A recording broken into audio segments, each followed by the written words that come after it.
बस तू ही एक लड़की थी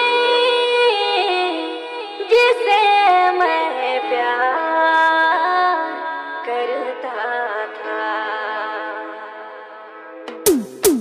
दोस्तों ये मोहब्बत भी क्या चीज है, ना जीने देती है ना मरने देती है। रात दिन उसका चेहरा मेरी नजरों के सामने रहता है। लाख बुलाना चाहो फिर भी नहीं बुला सकता। बस अब आप लोगों का सहारा है, दुआ कीजिएगा।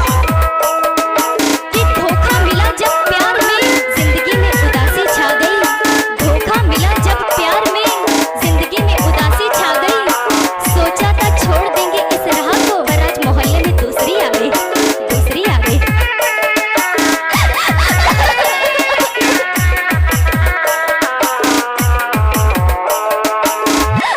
डीजे अनूप बाबू तोड़पा।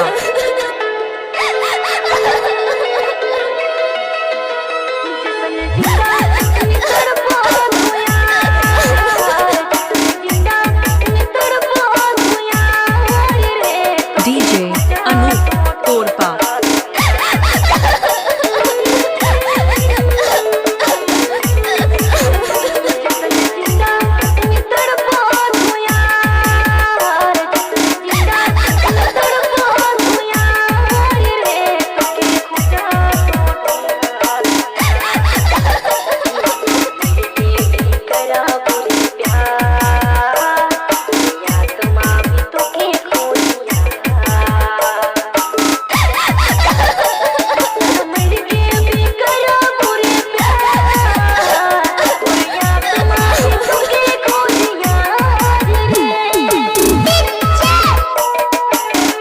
डीजे अनूप तोड़पा।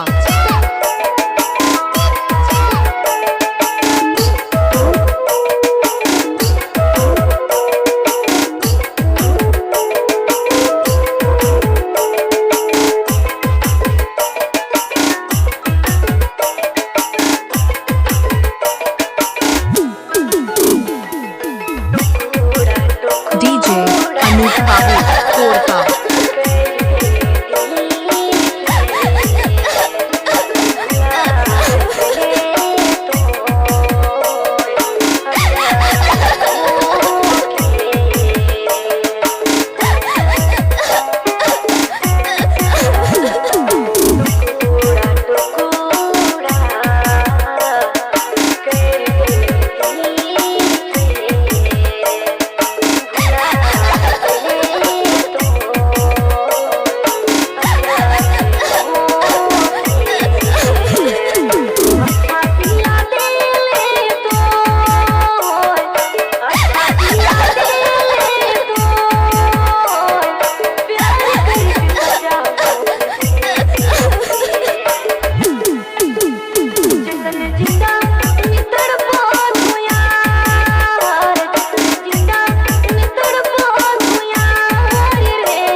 छा गई।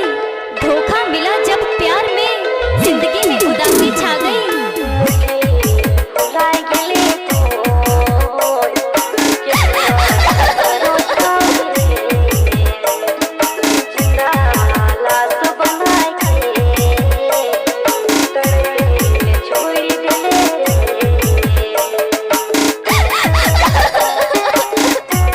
डीजे अनूप बाबू तोड़पा।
DJ Anup Babu Torpa Torpa